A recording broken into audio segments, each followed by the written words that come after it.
আসসালামু আলাইকুম ওয়া রাহমাতুল্লাহি ওয়া বারাকাতুহু।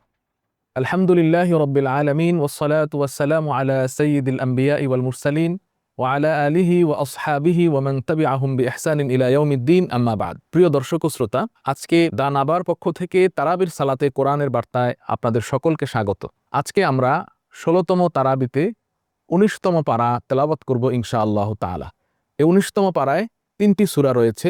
প্রথম সূরা ফুরকানের কিছু অংশ। ফুরকান শব্দের অর্থ হচ্ছে সত্য মিথ্যার পার্থক্যকারী। এটা পবিত্র কোরআনে কারীমের আরেকটি নাম। তা আল্লাহ সুবহানাহু ওয়া তাআলা এই সূরার মধ্যে বড় বড় বেশ কয়েকটি বিষয় আলোচনা করেছেন, যেমন দুনিয়াতে যারা কোরআনকে পরিত্যাগ করবে, কোরআনের ওপর যারা আমল করবে না, তাদের শাস্তি, তাদের নির্মম পরিণতি, পাশাপাশি ইবাদুর রহমান বা আল্লাহ সুবহানাহু ওয়া তাআলার প্রিয় বান্দাদের ১২টি গুণাবলী নিয়েও এই সূরাতে আলোচনা করেছেন। এরপরে সূরা শুআরা, এই সূরায় আল্লাহ সুবহানাহু ওয়া তাআলা বিভিন্ন নবীদের ঘটনা বর্ণনা করেছেন, বিশেষ করে মুসা আলাইহিস সালাম, ইব্রাহিম আলাইহিস সালাম, লূত আলাইহিস সালাম সহ অনেক নবীদের ঘটনা বর্ণনা করেছেন। এবং প্রতিটি ঘটনার মূল থিম হচ্ছে এটাই, যারা নবীদের কথায় বিশ্বাস করেছে, ঈমান এনেছে, তারা বেঁচে গিয়েছে। আর যারা নবীদের কথাগুলোকে বিদ্রূপের স্বরে নিয়েছে, বিদ্রূপ আকারে গ্রহণ করেছে এবং এগুলোকে ঠাট্টা মশকারা মনে করে তারা এগুলোকে পরিত্যাগ করেছে, তারা ধ্বংসের অতল গহ্বরে নিমজ্জিত হয়েছে। এরপরে সর্বশেষ সূরা নামাল। নামাল শব্দের অর্থ হচ্ছে পিপিলিকা। আল্লাহ সুবহানাহু ওয়া তাআলা পিপিলিকার মতো একটা ছোট্ট প্রাণীর নামেও সূরা নাজিল করলেন। এই সূরাতে সুলাইমান আলাইহিস সালাতু ওয়াস সালামের রাজত্বের বর্ণনা, তিনি যে সমস্ত পশু পাখির কথা শুনতেন, বুঝতেন, এবং একটি পিপিলিকা কিভাবে তার জাতিকে সুলাইমান আলাইহিস সালাতু ওয়াস সালামের এবং তার দলের পদপিষ্ট হওয়া থেকে বাঁচিয়ে দিয়েছে, এই বিষয়ে বিস্তারিত আলোচনা এই সূরা নামালের মধ্যে এসেছে। তাছাড়া সূরা নামালের মধ্যে রানী বিলকিস, যিনি সূর্য পূজা করতেন, সেখান থেকে তিনি কিভাবে হেদায়েতের পথ পেলেন, হুদহুদ পাখির মাধ্যমে সুলাইমান আলাইহিস সালাম কিভাবে বিলকিসের রাজত্বের সন্ধান পেলেন, এ সম্পর্কে বিস্তারিত আলোচনা হয়েছে। আমরা প্রথমেই সূরা ফুরকানের ৩০ নম্বর আয়াত নিয়ে আলোচনা করব। আমরা প্রথমেই সূরা ফুরকানের ৩০ নম্বর আয়াত নিয়ে আলোচনা করব ইনশাআল্লাহ তাআলা। প্রিয় দর্শক ও শ্রোতা, সূরা ফুরকানের ৩০ নম্বর আয়াতে আল্লাহ সুবহানাহু ওয়া তাআলা বলছেন, ওয়াকালা রাসূলু ইয়া রাব্বি ইন্না কওমি ইত্তাখাযু হাযাল কুরআনা মাহজুরা। অর্থাৎ আল্লাহ রাব্বুল আলামিন কিয়ামতের ময়দানের একটি চিত্র তুলে ধরে বললেন যে কিয়ামতের ময়দানে রাসূলুল্লাহ সাল্লাল্লাহু আলাইহি ওয়াসাল্লাম নিজে কিছু মানুষের বিরুদ্ধে সাক্ষ্য দিবেন। কথাটা একটু আপনি ভালো করে লক্ষ্য করে শুনুন যে নবী সাল্লাল্লাহু আলাইহি ওয়াসাল্লাম অসংখ্য গুনাহগারকে সুপারিশ করবেন, তাদেরকে সুপারিশ করে জাহান্নাম থেকে বাঁচিয়ে জান্নাতের পথে নিবেন। সেই নবী আলাইহিস সালাতু ওয়াস সালাম কিছু মানুষের বিরুদ্ধে আল্লাহর দরবারে মামলা দায়ের করবেন এবং তিনি নিজে তাদের বিরুদ্ধে সাক্ষ্য দিবেন। কি ভয়ঙ্কর কথা না? আসুন আমরা এই সূরা নামালের ৩০ নম্বর আয়াতে দেখি কাদের বিরুদ্ধে স্বয়ং রাসূলুল্লাহ সাল্লাল্লাহু আলাইহি ওয়াসাল্লাম কিয়ামতের ময়দানে মামলা দায়ের করবেন। ওয়াকালা রাসূলু ইয়া রাব্বি ইন্না কওমি ইত্তাখাযু হাযাল কুরআনা মাহজুরা। আপনি ইমাজিন করুন, কিয়ামতের ময়দান, সমস্ত মানুষ নাফসি নাফসি বলে আমাকে বাঁচাও, হে আল্লাহ আমাকে বাঁচাও বলে আর্তনাদ করছে। আপনি দেখলেন আপনার সামনে রাসূলুল্লাহ সাল্লাল্লাহু আলাইহি ওয়াসাল্লাম দাঁড়িয়ে আছেন। আপনি মনে করলেন এখনই আল্লাহর নবী আমার জন্য সুপারিশ করবেন, কিন্তু না, আল্লাহ সুবহানাহু ওয়া তাআলার দরবারে আল্লাহর নবী আমার আপনার বিরুদ্ধে মামলাও দায়ের করতে পারেন। সেই দিন কিছু মানুষের বিরুদ্ধে আল্লাহর নবী নিজে মামলা দায়ের করবেন। তারা কারা? তারা হচ্ছে ইন্না কওমি ইত্তাখাযু হাযাল কুরআনা মাহজুরা। তারা হচ্ছে দুনিয়াতে যারা পবিত্র কোরআনে কারীমকে অবহেলার চোখে দেখেছে, কোরআনে কারীমকে যারা তেলাওয়াত করেনি, কোরআনে কারীম অনুযায়ী আমল করেনি, কোরআনে কারীমকে তার পার্সোনাল লাইফ, তার সামাজিক রাষ্ট্রীয় জীবনে কোরআনে কারীমের হুকুম বিধানগুলোকে প্রয়োগ করেনি, কোরআনে কারীমের সাথে তারা বিমাতাসুলভ আচরণ করেছে, এই মানুষগুলোর বিরুদ্ধে স্বয়ং রাসূলুল্লাহ সাল্লাল্লাহু আলাইহি ওয়াসাল্লাম সাক্ষ্য দিবেন। আপনি ভাবতে পারেন কি মারাত্মক। এজন্য আসুন পবিত্র কোরআনে কারীমকে আমরা হৃদয়ে ধারণ করি, কোরআনে কারীমকে আমার জীবনের মূল চালিকা শক্তি হিসেবে আমরা গ্রহণ করে নেই। এরপরে সূরা ফুরকানের ২৭ থেকে ২৯ নম্বর আয়াতে আল্লাহ সুবহানাহু ওয়া তাআলা কিয়ামতের একটি দৃশ্যের অবতারণা করেছেন, যেখানে একদল মানুষ তাদের হাতগুলো কামড়াতে থাকবে এবং কামড়াতে কামড়াতে ক্ষত বিক্ষত করে ফেলবে। আল্লাহ সুবহানাহু ওয়া তাআলা বলছেন, ওয়ায়াউমা ইয়া'আদ্দু যালিমু আলা ইয়াদাইহি ইয়াকুলু ইয়া লাইতানি ইত্তাখাযতু মা'আর রাসূলি সাবিলা ইয়া ওয়াইলাতা লাইতানি লাম আত্তাখিয ফুলানান খলিলা। কিছু মানুষ সেদিন তাদের হাতগুলো আফসোসের কারণে কামড়াতে থাকবে। আমরা অনেক সময় যখন ফ্রাস্ট্রেশনে থাকি, হতাশায় থাকি বা কোনো দুশ্চিন্তা আমাদেরকে গ্রাস করে, আমরা দেখবেন আঙ্গুল কামড়াই। কিয়ামতের ময়দানে এভাবে কিছু মানুষ আঙ্গুল কামড়াতে থাকবে, আফসোস করতে থাকবে, হতাশায় ফ্রাস্ট্রেশনে ভুগতে থাকবে, আমাদের কি হবে, আমরা কি করব এখন, এভাবে তারা হাহুতাশ করতে থাকবে। তারা কারা? এরা হচ্ছে ওই সমস্ত ব্যক্তি যারা দুনিয়াতে ভালো মানুষের সাথে বন্ধুত্ব না করে মন্দ মানুষের সাথে উঠা বসা করত। আপনি চিন্তা করে দেখেন, আপনার ফ্রেন্ড সার্কেলের মধ্যে আপনি যাদের সাথে চলাফেরা করেন তারা কি ভালো মানুষ? তারা কি নামাজি, পরহেজগার, মুত্তাকি, নাকি তারা মন্দ স্বভাবের মানুষ, নেশাখোর, অথবা তারা আল্লাহর পথে নেই, তারা অন্য পথে আছে? এই ধরনের মানুষদের সাথে যদি আপনার বন্ধুত্ব থাকে, সূরা ফুরকানের ২৭ থেকে ২৯ নম্বর আয়াতে আল্লাহ স্পষ্ট জানিয়ে দিলেন, এই মানুষগুলোর সাথে বন্ধুত্ব করার কারণে আপনি একসময় আফসোস করবেন। শুধু আফসোস না, ওয়ায়াউমা ইয়াআদ্দু যালিমু আলা ইয়াদাইহি, তাদের হাতগুলোকে তারা কামড়ে ক্ষতবিক্ষত করে ফেলবে। মুফাসসিরিন ইকরাম বলেন, এই আয়াতের ব্যাখ্যায় তাফসীর কারকগণ যারা কোরআনের ব্যাখ্যা করেছেন তারা বলেন ৪,০০০ কামড় তারা সেদিন হাতের মধ্যে দিবে এবং তাদের হাতগুলো কামড়ে ক্ষতবিক্ষত করে ফেলবে। তাদের একেবারে আঙ্গুল থেকে নিয়ে তাদের হাতের শেষ পর্যন্ত তারা কামড়াতে থাকবে। তো এই জন্য আপনার আমার এই আয়াত থেকে শিক্ষা গ্রহণ করতে হবে, ভাবতে শিখতে হবে যে আমার বন্ধু, আমার ফ্রেন্ড সার্কেল কারা। আমার ফ্রেন্ড সার্কেলের মধ্যে তাকওয়াবান, দিনদার, পরহেজগার, মুত্তাকি মানুষ আছে, নাকি আমি যাদের সাথে চলাফেরা করি এরা বেশিরভাগ নেশাখোর, এরা বেশিরভাগ ইসলামের সাথে, দ্বীনের সাথে যাদের কোনো সম্পর্ক নেই, দুনিয়াদার মানুষ। আমাকে এটা ভাবতে শিখতে হবে। এরপরে সূরা ফুরকানের সবচেয়ে গুরুত্বপূর্ণ যে অধ্যায়, সবচেয়ে গুরুত্বপূর্ণ যে অংশ, সেটি হচ্ছে ইবাদুর রহমান বা রহমানের প্রিয় বান্দাদের বর্ণনা। আল্লাহ সুবহানাহু ওয়া তাআলা ১২ ধরনের মানুষের কথা জানিয়ে দিলেন, ১২টি বৈশিষ্ট্যের মানুষের কথা জানালেন যারা আল্লাহ সুবহানাহু ওয়া তাআলার প্রিয় বান্দা। ইবাদুর রহমান, আমিও চাই আল্লাহ তাআলার প্রিয় বান্দা হতে, আপনিও চান আল্লাহর প্রিয় বান্দা হতে, কিন্তু সূরা ফুরকানে আল্লাহ স্পষ্ট জানিয়ে দিলেন যে আল্লাহর প্রিয় বান্দা কারা।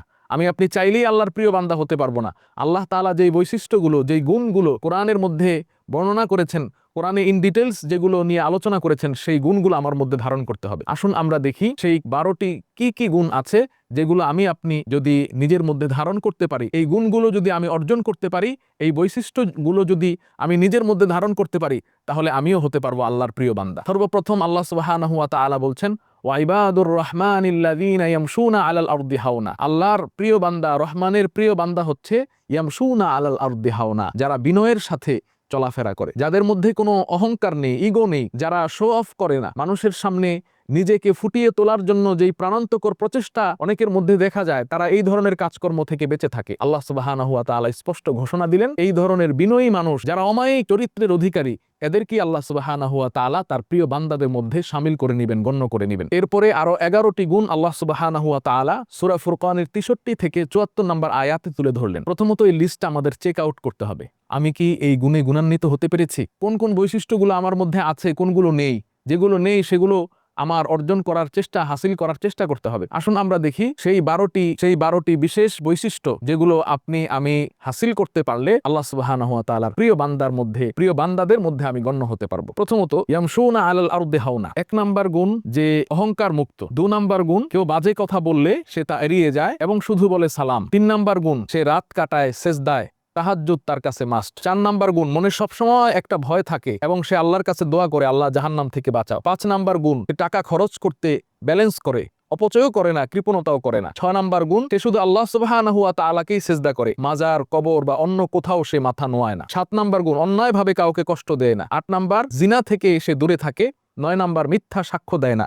10, অনর্থক কথায়, অনর্থক কোনো কাজে, অনর্থক কোনো অ্যাটিটিউড, সে অনর্থক কোনো কাজের মধ্যে সে নিজেকে জড়ায় না। 10 নাম্বার, কোরআনের আয়াত শুনলে তার ভেতরটা গলে যায়। এবং 11 নাম্বার, সে নিয়মিত এই দোয়া করে, রব্বানা হাবলানা মিন আজওয়াজিনা ওয়া যুররিয়াতিনা কুররাতা আয়ুনিন ওয়াজআলনা লিল মুত্তাকিনা ইমামা। প্রিয় দর্শক, আসুন আমরা সেই রহমানের বান্দার 12টি গুণাবলী নিয়ে আলোচনা করি। যেই 12টি গুণাবলী যদি আপনি নিজের মধ্যে অর্জন করতে পারেন, তাহলে আপনিও হতে পারেন আল্লাহ রব্বুল আলামিনের প্রিয়তম বান্দা। 1 নাম্বার, পৃথিবীতে যারা বিনম্রভাবে চলাফেরা করে তারা আল্লাহ তাআলার প্রিয়তম বান্দা। 2, মূর্খদের সাথে যারা তর্ক এড়িয়ে চলে। 3, রাত জেগে যারা তাহাজ্জুদ আদায় করে। 4, জাহান্নাম থেকে মুক্তির জন্য দোয়া করে। 5, ব্যয়ে সে টাকা পয়সা ব্যয়ে মধ্যম পন্থা অবলম্বন করে, ব্যালেন্স করে, খুব বেশি ব্যয় করে না, আবার কৃপণতাও করে না। 6, আল্লাহর সাথে কাউকে শরীক করে না। 7, অন্যায়ভাবে কাউকে হত্যা করে না। 8, জিনা ব্যভিচার করে না। 9, মিথ্যা সাক্ষ্য দেয় না। 10, অনর্থক কাজ থেকে নিজেকে বাঁচিয়ে রাখে।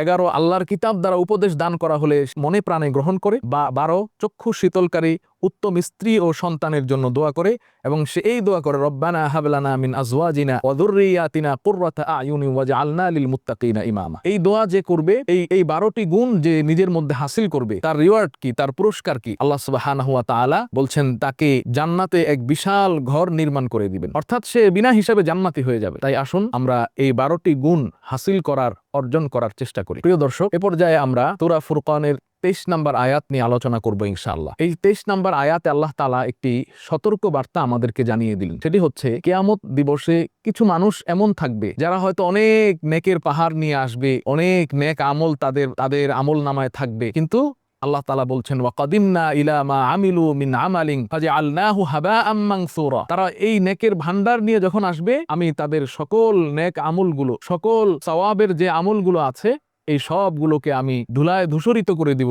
এগুলোকে আমি ধুলার সাথে মিশিয়ে ফেলব। চমকে যাওয়ার মতো একটা আয়াত, যে কি কারণে একটা মানুষ সারা জীবন নামাজ পড়লো, রোজা রাখলো, হজ করলো, যাকাত দিল, কিন্তু তার আমল কেন আল্লাহর কাছে গ্রান্টেড হচ্ছে না? এর একমাত্র কারণ হচ্ছে তার আমল ছিল শিরক মিশ্রিত। তার আমলের মধ্যে সমস্যা ছিল, সে একেবারে ইখলাসের সাথে খালেস আল্লাহ সুবহানাহু ওয়া তাআলার জন্য আমল করতে পারেনি, বরং সে কোথাও গিয়ে মাথা নুইয়েছে, কোনো মাজারে গিয়ে হয়তো সে সেজদা দিয়ে ফেলেছে, কোনো পীরের দরবারে গিয়ে সে সেজদা দিয়ে ফেলেছে, এজন্য তার আমলকে আল্লাহ তাআলা বাতিল হিসাবে গণ্য করবেন। এই সূরা ফুরকানের 27 নম্বর আয়াতে আল্লাহ তাআলা এই সতর্ক বার্তা আমাদেরকে দিয়ে গেলেন। প্রিয় দর্শক, এ পর্যায়ে আমরা সূরা শুআরার 88 এবং 89 নম্বর আয়াত নিয়ে কিছু কথা বলবো। আল্লাহ সুবহানাহু ওয়া তাআলা এখানেও কিয়ামত দিবস ধরেছেন এবং তিনি আমাদেরকে জানিয়ে দিয়েছেন যে মনে রাখবে, কিয়ামত দিবসে কোনো টাকা পয়সা, কোনো সন্তান আদি কাজে আসবে না, কোনো কানেকশন, আপনার কোনো রেফারেন্স কাজে আসবে না। আপনি হয়তো পৃথিবীতে আপনি কোনো মন্ত্রী, এমপি অথবা কারো রেফারেন্স দিয়ে নানা কাজ করিয়ে নিতে পারতেন, কিন্তু আখেরাতে কিয়ামতের ময়দানে কোনো রেফারেন্স কাজে আসবে না। আল্লাহ সুবহানাহু ওয়া তাআলা বলছেন ইয়াউমা লা ইয়ানফাউ মালুন ওয়ালা বানুন ইল্লা মান আতাল্লাহা বিকলবিন সালিম। সেখানে ধন সম্পদ, সন্তান আদি, কোনো রেফারেন্স, কোনো কানেকশন কিচ্ছু কাজে আসবে না। ইল্লা মান আতাল্লাহা বিকলবিন সালিম, তবে যে সুস্থ অন্তর নিয়ে, হিংসা মুক্ত, বিদ্বেষ মুক্ত, শত্রুতা মুক্ত, শিরিক মুক্ত একটি সুস্থ সুন্দর অন্তর, অর্থাৎ যেই অন্তরের মধ্যে গুনাহের কোনো কলুষতা নাই, যেই অন্তরের মধ্যে আল্লাহর বিরুদ্ধাচারণ নাই, তাওহীদের বিরুদ্ধাচারণ নাই, এই ধরনের অন্তর নিয়ে যে আল্লাহর সামনে আসবে, সেই সেদিন মুক্তিপ্রাপ্তদের অন্তর্ভুক্ত হবে, সেই সেদিন জান্নাতীদের অন্তর্ভুক্ত হবে। এজন্য আমার অন্তরকে পরিষ্কার করতে হবে। আমার অন্তরের ধুলা ময়লা, আমার অন্তরের হিংসার ময়লা, অহংকারের ময়লা, আমার অন্তরের শিরকের ময়লা, এগুলো থেকে আমাদেরকে পবিত্রতা অর্জন করতে হবে। এজন্য আল্লাহ সুবহানাহু ওয়া তাআলা পবিত্র কোরআনের অন্য জায়গায় বলছেন কদ আফলাহা মান যাক্কাহা, সেই সফল কাম হয়ে গেল। আমরা তো মনে করি যে দুনিয়াতে সাকসেস কারা, অনেক কোটি কোটি টাকার মালিক, যাদের অঢেল ধন সম্পত্তি আছে, যারা বিলিয়নিয়ার, মিলিয়নিয়ার, এরকম মানুষ মনে হয় সাকসেসফুল, কিন্তু আল্লাহ সুবহানাহু ওয়া তাআলা বলছেন কদ আফলাহা মান যাক্কাহা, আখিরাতে কিয়ামত দিবসে সেদিন সাকসেসফুল হবে যার অন্তরটা পরিষ্কার হবে,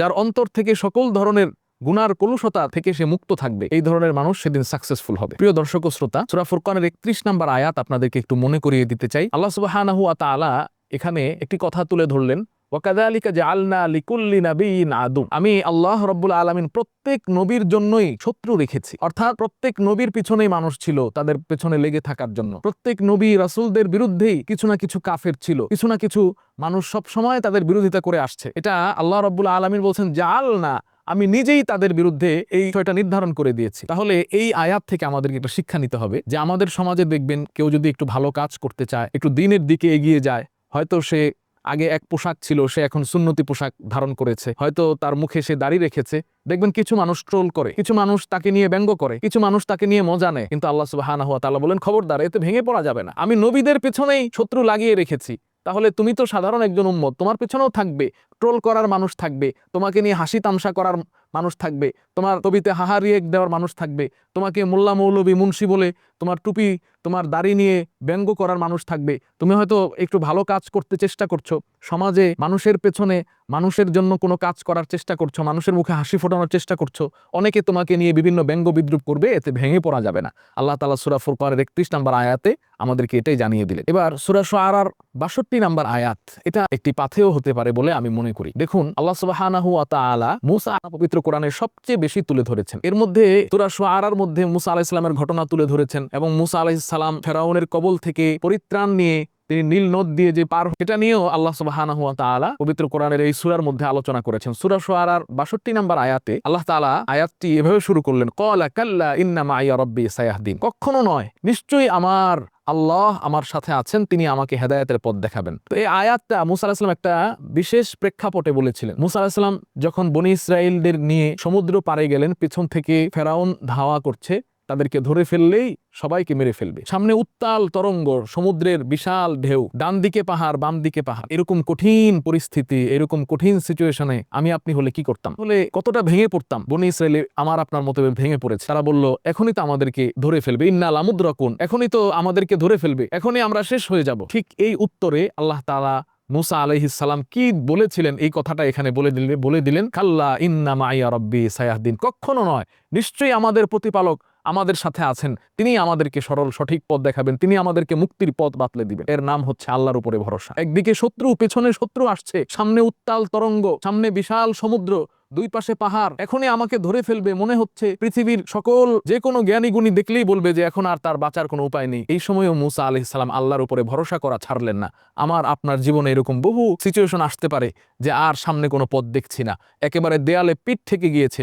এই সময় আমাকে মনে করতে হবে যে না, আল্লাহ রাব্বুল আলামিনের উপরে বিশ্বাস হারানো যাবে না, আল্লাহই আমাকে উদ্ধার করবেন। মুসা আলাইহিস সালাম কিভাবে আল্লাহর উপরে বিশ্বাস রেখেছেন আপনি কল্পনা করে দেখেন। পৃথিবীর যে কোনো সুস্থ স্বাভাবিক মানুষ বলবে যে এই অবস্থায় আর পরিত্রাণের কোনো উপায় নেই, কোনোভাবেই আমি এই বিপদ থেকে উদ্ধার করতে পারবো না। কিন্তু সেই ক্ষেত্রেও মুসা আলাইহিস সালাম তিনি আল্লাহর উপরে ভরসা রেখেছেন, আর আল্লাহ তাআলা তার এই কথাকে এত বেশি পছন্দ করেছেন, সূরা শুআরার ৬২ নম্বর আয়াতে তার এই উক্তিটি এনে দিয়েছেন কিয়ামত পর্যন্ত মানুষের জন্য শিক্ষা হিসেবে। প্রিয় দর্শক, এখন আমরা সূরা নামলের ১৮ নম্বর আয়াতের একটা ছোট্ট পিপীলিকার কথা নিয়ে আলোচনা করব। হযরত সুলাইমান আলাইহিস সালাতু ওয়াস সালাম তিনি কোন অভিযানে বের হবেন, তার সামনে একটি পিপীলিকার বাসা। সেখানে এই একটি পিপীলিকা অন্য পিপীলিকাদেরকে কি বলছে এটা আল্লাহ তাআলা সূরা নামলের 18 নম্বর আয়াতে বলছেন, ক্বালাত নামলাতু ইয়া আইয়ুহান নামলু দুখুলু মাসাকিনাকুম। তিনি বলছেন, পিপীলিকা বলল, হে পিপীলিকার দল, তোমরা দ্রুত ঘরে ঢুকে পড়ো, সুলাইমান ও তার বাহিনী না জেনে তোমাদেরকে পিষে ফেলবে।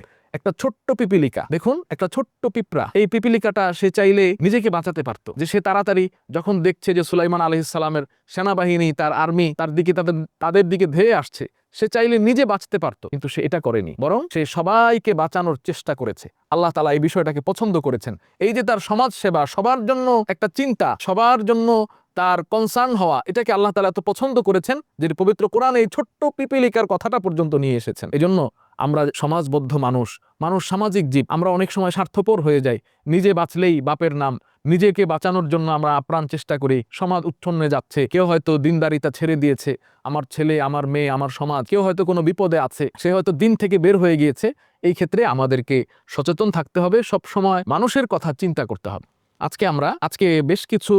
আজকে দুটো দোয়া আপনাদের সাথে শেয়ার করব। বিপদে পড়লে একটি দোয়া, যেটা মুসা আলাইহিস সালাতু ওয়াস সালামের দোয়াটি সূরা শুআরার ৬২ নম্বর আয়াতে আল্লাহ তাআলা আমাদেরকে শিক্ষা দিলেন, কাল্লা ইন্না মাইয়া রাব্বি সায়াহদিন। মুসা আলাইহিস সালামের এই দোয়াটি আমরা বিপদে পড়লে আমরা পড়তে পারি। আরেকটি দোয়া সূরা ফুরকানের ৭৪ নম্বর আয়াতে আল্লাহ রাব্বুল আলামিন দোয়াটি শিক্ষা দিয়েছেন যে পরিবারের সুরক্ষার জন্য, নেককার দিনদার সন্তান লাভ করার জন্য কোন দোয়াটা আমরা পড়ব। রব্বানা হাবলানা মিন আজওয়াজিনা ওয়া যুররিয়াতিনা কুররাতা আয়ুনিন ওয়াজআলনা লিল মুত্তাকিনা ইমামা। এর অর্থ হচ্ছে, হে আল্লাহ, হাবলানা মিন আজওয়াজিনা, আপনি আমার স্ত্রী, পরিবার পরিজন এবং সন্তানদেরকে আমার চোখের সান্ত্বনা হিসেবে বানান, আমার চোখের প্রশান্তি বানিয়ে দিন, যেন তাদেরকে দেখলে আমার চোখ প্রশান্তি লাভ করে, তাদেরকে দেখলে যেন রাগ না উঠে যায়। অনেকের আছে যে সন্তান এতটা বেশি বাবা মায়ের নাফরমান, এতটা বেশি বাবা মায়ের সাথে খারাপ আচরণ করে যে বাবা মা তার সন্তানের চেহারাটা পর্যন্ত দেখতে চান না। এমন সন্তান যেন না হয়, বরং আমার সন্তান যেন আমার জন্য প্রশান্তিদায়ক হয়। সন্তানকে দেখলে, স্ত্রীকে দেখলে যেন আমার অন্তরটা, কলিজাটা ঠান্ডা হয়ে যায়। এমন সন্তান আমাদেরকে দেন, এমন স্ত্রী আমাদেরকে দেন। রব্বানা হাবলানা মিন আজওয়াজিনা ওয়া যুররিয়াতিনা কুররাতা আয়ুন ওয়াজআলনা লিল মুত্তাকিনা ইমামা, এবং আপনি মুত্তাকিনদের ইমাম হিসেবে তাদেরকে বানিয়ে দিন। এরপরে আরেকটি দোয়া আমরা করতে পারি, সূরা নামলের ১৯ নম্বর আয়াতে এই দোয়াটাও আমরা করতে পারি। রব্বি আউজি'নি আন আশকুরা নি'মাতাকাল্লাতী আন'আমতা আলাইয়া ওয়া আলা ওয়ালিদাইয়া ওয়া আন আ'মালা সালিহান তারদাহু ওয়া আসলিহ লি বিরহমাতিকা ফি ইবাদিকা মিনাস সালিহিন। রব্বি আউজি'নি আন আশকুরা নি'মাতাকাল্লাতী আন'আমতা আলাইয়া ওয়া আলা ওয়ালিদাইয়া ওয়া আন আ'মালা সালিহান তারদাহু ওয়া আদখিলনি বিরহমাতিকা ফি ইবাদিকাস সালিহিন। অর্থাৎ, হে আল্লাহ, আমাকে তৌফিক দাও যেন আমি আপনার নিয়ামতের শুকরিয়া আদায় করতে পারি এবং নেক আমল করতে পারি, আর আপনার রহমতে নেক বান্দাদের দলে আমাদেরকে ঢুকিয়ে দাও। এই দোয়াটাও আমরা করতে পারি, সূরা নামলের ১৯ নম্বর আয়াত। আজকে আমরা এই সংক্ষিপ্ত আলোচনায় বড় বড় ৩টি শিক্ষা এই পারা থেকে গ্রহণ করতে পারি। প্রথমত, কোরআন ছাড়লে, কোরআন অনুযায়ী আমল না করলে স্বয়ং নবীজি আমার বিরুদ্ধে সাক্ষ্য দিবেন, সূরা ফুরকানের ৩০ নম্বর আয়াতে আল্লাহ বলছেন। দ্বিতীয়ত, হাসরে টাকা পয়সা, কানেকশন, রেফারেন্স এগুলো কোনো কাজে আসবে না, বরং যে সুস্থ অন্তর নিয়ে আসবে, তাওহীদ যুক্ত, হিংসা মুক্ত, হিংসা বিদ্বেষ এবং কলুষতা মুক্ত অন্তর নিয়ে যে আল্লাহর সামনে আসবে, আল্লাহ সুবহানাহু ওয়া তাআলা তাকেই নাজাত দিবেন। এটা এসেছে সূরা শুআরার ৮৮ এবং ৮৯ নম্বর আয়াতে। আর ভুল বন্ধু চুজ করলে, আপনি খারাপ বন্ধুদের সাথে মেলামেশা করলে কিয়ামতের দিনে আফসোসের কারণে হাত কামড়াতে হবে। সূরা ফুরকানের ২৭ থেকে ২৯ নম্বর আয়াতে এই কথাটি আল্লাহ তাআলা বলে দিয়েছেন। আল্লাহ সুবহানাহু ওয়া তাআলা আমাদেরকে আজকে এই পারার সারমর্মে যে সমস্ত বিষয় আলোচনা করা হলো এগুলোর উপরে আমল করার তৌফিক দান করুন। আসসালামু আলাইকুম ওয়া রাহমাতুল্লাহি ওয়া বারাকাতুহু।